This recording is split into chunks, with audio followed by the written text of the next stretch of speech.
ताली आप बजा सकते हैं, इसमें कोई बंदिश नहीं है। आपको भाई आपने शिवम को आशीर्वाद दिया और मुझे मालूम है रुदौली का आशीर्वाद इतना कमज़ोर नहीं हो सकता। मेरा रुदौली से बहुत गहरा रिश्ता है। मैं आपसे विनम्र निवेदन करता हूँ, गुजारिश करता हूँ, एक बार ज़ोरदार तालियां बजाकर बच्चे की हौसला अफजाई कीजिए। ये उसे एहसास दिलाइए कि वो सिकंदर राव से फैज़ाबाद रुदौली में इस वक्त मौजूद है। मैं यहाँ जो आपके बीच हाजिर हुआ हूँ, आदरणीय विधायक जी बैठे हैं। मेरा बहुत मामूली सा शायर हूँ, मेरा नाम हाशिम फिरोज़ाबादी है, बस आपके बीच हाजिर हूँ। मैं इस वक्त जो आपके बीच हाजिर हुआ हूँ इसलिए नहीं कि मुझे शायरी सुनाना है, काव्य पाठ करना है।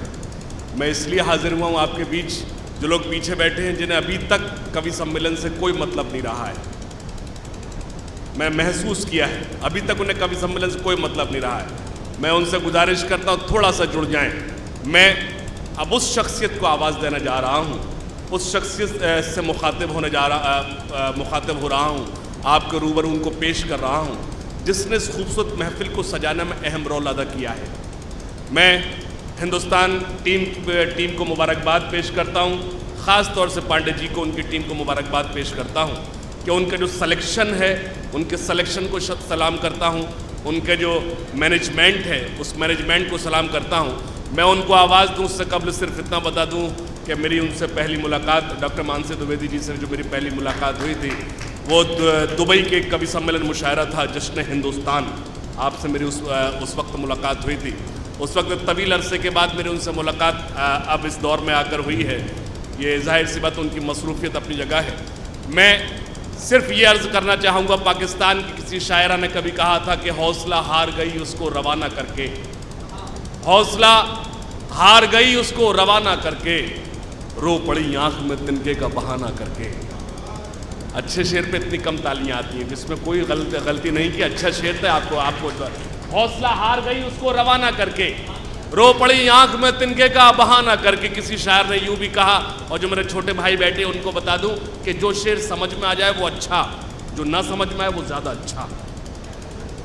हौसला हार गई उसको रवाना करके, रो पड़ी आंख में तिनके का बहाना करके। किसी ने यूं भी कहा कि करूंगा क्या जो मोहब्बत में हो गया नाकाम, करूंगा क्या जो मोहब्बत में हो गया नाकाम, मुझे तो और कोई काम भी नहीं आता।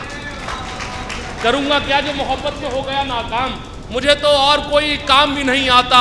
कभी मैंने कहा था कि इस किशन और हसन के गुलशन में भाईचारे के फूल खिल जाएं, हाथ मिलते हैं जिस मोहब्बत से उस मोहब्बत से दिल भी मिल जाए। मैं इस कवि सम्मेलन को ऐतिहासिक बनाना चाहता हूं और निवेदन कर रहा हूं डॉक्टर मानसी द्विवेदी जी से वो आए और अपना काव्य पाठ करो। आपसे निवेदन करते हुए जोरदार तालियों से इस्तकबाल कीजिए। उनको ये एहसास दिलाइए कि यहाँ सुनने वाले लोग मौजूद हैं। एक बार दोनों हाथ खड़े करके जोरदार तालियों से इस्तकबाल कीजिए डॉक्टर मानसी द्विवेदी जी। आइए।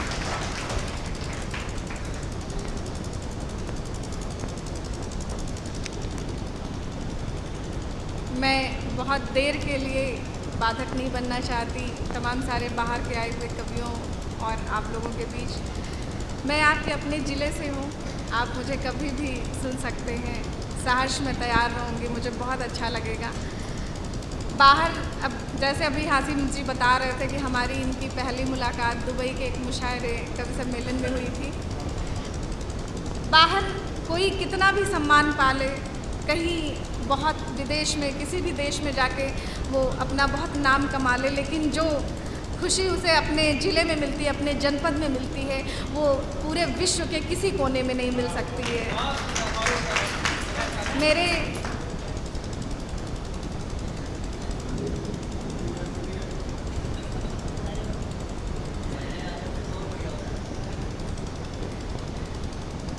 मेरे लिए आज का ये मंच दुबई और मॉरिशस के किसी बहुत बड़े कार्यक्रम से बहुत बड़ा है, क्योंकि आज मैं अपने जनपद में हूँ, आप सबके बीच हूँ। वहाँ पर किसी दुबई और मॉरिशस के मंच में आदरणीय रामचंद्र विधायक जी नहीं होते हैं, आदरणीय निहाल रजा साहब नहीं होते हैं, हमारी दीदी नहीं होती हैं। ये सारे लोग तो मिल जाते हैं, कभी लोग तो मिल जाते हैं, लेकिन आप लोग बहुत दुर्लभ चीज़ हैं जो नहीं मिलते हैं, सिर्फ और सिर्फ फैज़ाबाद में पाए जाते हैं। तो आज ये मंच वाकई बहुत गौरवशाली है। आप सबकी उपस्थिति को पुनः पुनः मन से प्रणाम करती हूँ और मैं सीधे 4 पंक्तियों से जोड़ती हूँ आपको। हालांकि आज इस पूरे मंच से मैं आधी आबादी का प्रतिनिधित्व अकेले कर रही हूँ और सामने की जो है श्रोताओं की जो सीट है उसमें दीदी बैठी हुई हैं। दीदी बहुत अच्छी फिजिक्स की या मैथमेटिक्स शायद पढ़ाती हैं। तो मैथमेटिक्स में तो मेरे शुरू से हाथ बहुत तंग रहे। मुझे मैथमेटिक्स से जिसका MSc होता है वो मुझे बहुत बड़ा व्यक्ति लगता है। मैं आपको मन से प्रणाम करती हूँ। तो मैं नारी मन की बात से शुरू करती हूँ कि हमारे कुनबे की एक मशहूर शायरा रेहाना रूही कहती हैं कि दिल के बहलाने का सामान न समझा जाए, दिल के बहलाने का सामान न समझा जाए, मुझको अब इतना भी आसान न समझा जाए। दिल के बहलाने का सामान न समझा जाए, मुझको अब इतना भी आसान न समझा जाए। और मैं भी बेटों की तरह जीने का हक मांगती हूँ, मैं भी बेटों की तरह जीने का हक मांगती हूँ। इसको गद्दारी का ऐलान न समझा जाए, इसको गद्दारी का ऐलान न समझा जाए। और अब तो बेटे भी हो जाते हैं घर से रुखसत, अब तो बेटे भी हो जाते हैं घर से रुखसत। सिर्फ बेटी को ही मेहमान न समझा जाए, सिर्फ बेटी को ही मेहमान न समझा जाए। अभी तमाम सारी घटनाएं हुई, जैसे उन्नाव केस हुआ, इस तरह के तमाम सारे केस हम लोग रोज़ पढ़ते हैं, रोज़ सुनते हैं। आए दिन बलात्कार की घटनाएं हम सुनते रहते हैं। और वहाँ पर एक प्रश्न उठता है कि हमारे संस्कार को, हमारे युवाओं को क्या हो गया है, हमारी पीढ़ी कहाँ से कहाँ जा रही है, हम कितने संस्कारहीन होते जा रहे हैं। हम विवेकानंद की उस परंपरा से चले थे और हमारी जो नई जनरेशन है वो देवानंद में इस कदर विलुप्त हो गई है कि वो संस्कारहीन हो गई है। तो बहुत पीड़ा होती है। और मैंने 4 पंक्तियाँ लिखी हैं कि बोलो आखिर कितना झेलूं। आज चूँकि माइक की थोड़ी सी समस्या है तो मैं कोशिश कर रही हूँ कि मैं कुछ गा के ना पढ़ूँ, मैं ऐसा ही सुना दूँ कि बोलो आखिर कितना झेलूं, अब है दान अब किससे ले लूँ।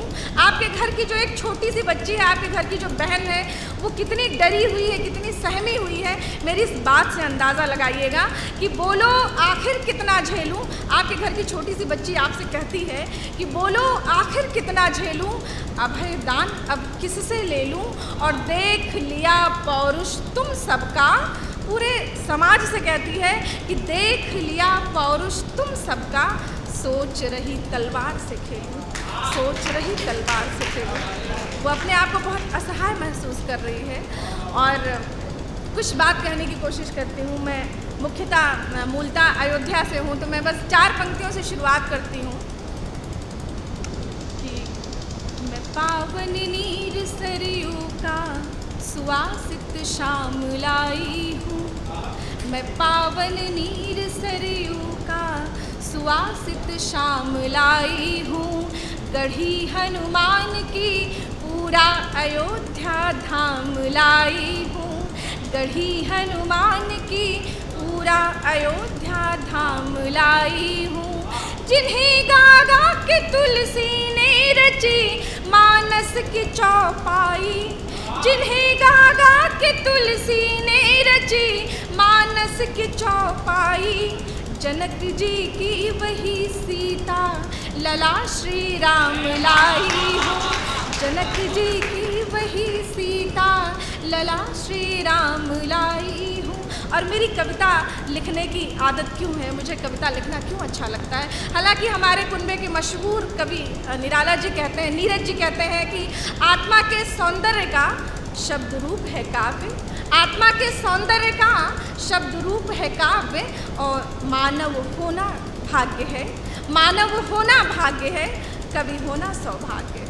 तो और महाकवि बाण भट्ट लिखते हैं कि कविता लिखना अनंत जन्मों के, अनंत कर्मों के, अनंत पुण्यों का फल है। तो कभी कभी लगता है कि ईश्वर ने बहुत अच्छी बात दी है, विधाता सब में कुछ ना कुछ खास दे देता है। हम लोगों में भी कुछ खास दिया है कि हमें कविता लिखने की आदत है, हम अपनी बात को कागज़ पर उतार लिया करते हैं। 4 पंक्तियों से आपको जोड़ती हूँ कि मैं कविता क्यों लिखती हूँ। मेरी कविता किसी दुष्यंत के उस प्यार तक पहुँचे, मेरी कविता किसी दुष्यंत के उस प्यार तक पहुँचे, मेरी कविता स्वयं चलकर श्रमिक के द्वार तक पहुँचे, मेरी कविता स्वयं चलकर श्रमिक के द्वार तक पहुँचे, मेरी कविता का लेखन सार्थक होगा उसी दिन जब कि बेवा भी सुने तो 16 श्रृंगार तक पहुँचे, कि बेवा भी सुने तो 16 श्रृंगार तक पहुँचे। बस एक गीत की कुछ 2-4 पंक्तियाँ आपके बीच रखती हूँ और उसके बाद मैं सीधे हासिम फिरोज़ाबादी को आवाज़ देती हूँ। हासिम का एक परिचय और है कि ये सबा बलरामपुरी जी के हस्बैंड हैं, बहुत अच्छी शायरा हैं, वो बहुत अच्छा लिखती हैं। मैं एक गीत देती हूँ, वो सुनिएगा कि दिल तुमसे नाराज़ बहुत है, दिल तुमसे नाराज़ बहुत है, बाहर बाहर चुप लगता है, बाहर बाहर चुप लगता है, भीतर से आवाज़ बहुत है, दिल तुमसे नाराज़ बहुत है। अपना कोई बहुत प्रिय जब उससे कुछ अनबन हो जाती है और वो पूछता है कि हमसे कोई नाराज़गी है क्या, तो हम बड़े अनबने मन से कहते हैं कि नहीं ऐसी तो कोई बात नहीं है, लेकिन हमारे मन के अंदर बहुत कुछ उथल पुथल चल रही होती है। उस बात की मैं चर्चा करती हूँ, वो बात सुनेगा कि दिल तुमसे नाराज़ बहुत है, दिल तुमसे नाराज़ बहुत है, बाहर बाहर चुप लगता है, बाहर बाहर चुप लगता है, भीतर से आवाज़ बहुत है, दिल तुमसे नाराज़ बहुत है, दिल तुमसे नाराज़ बहुत। इसका बंद हाजिर करती हूँ कि मेरे मन की पीड़ा आखिर जाकर तुमको कौन बताए, मेरे मन की पीड़ा आखिर जाकर तुमको कौन बताए, तुमको हंसी खुदा ने सौंपी, मेरे हिस्से आंसू आए, तुमको हंसी खुदा ने सौंपी, मेरे हिस्से आंसू आए, मूल भले मत लौटाना तुम, मूल भले मत लौटाना तुम, लेकिन तुम पर ब्याज बहुत है, दिल तुमसे नाराज़ बहुत है, दिल तुमसे नाराज़ बहुत है, दिल तुमसे नाराज़ बहुत है। और मैं अयोध्या की हूँ और मैं सीता की बात ना करूँ तो ये बात बेमानी होगी। मैं एक छंद देकर मैं अपना स्थान लेती हूँ और हासिम को बुलाती हूँ। मैं उस विसंगति की चर्चा करती हूँ कि लोग भगवान राम को कहीं ना कहीं से ये कहते हैं कि नहीं भगवान राम ने जो किया सही किया, लेकिन मेरा जो नारी मन है वो कहीं ना कहीं से सीता के पक्ष में खड़ा होता है। हालांकि मैं भगवान राम की विरोधी नहीं हूँ, लेकिन सच बात यह है कि उतनी पक्षधर भी नहीं हूँ जितना कि माँ सीता के पक्ष में मैं रहती हूँ। तो मैंने कुछ बात कहने की कोशिश की है और आप उस नारी पीड़ा को समझने की कोशिश करिएगा। मैं आप पर एक भार देती हूँ कि आप मेरे मन की व्यथा, सीता के मन जैसा मन लेकर मैंने लिखा है, आप उस बात को पकड़ने की कोशिश करिएगा। प्रिंसिपल साहब आप थोड़ी देर के लिए बैठ जाइए। कविता के बीच में इतने सारे लोगों का आवागमन बार बार हो रहा है, मैं सोच रही हूँ कि मैं कहाँ तक कहूँ। सुनिएगा, मैं एक छंद देती हूँ, सुनिएगा कि खेत में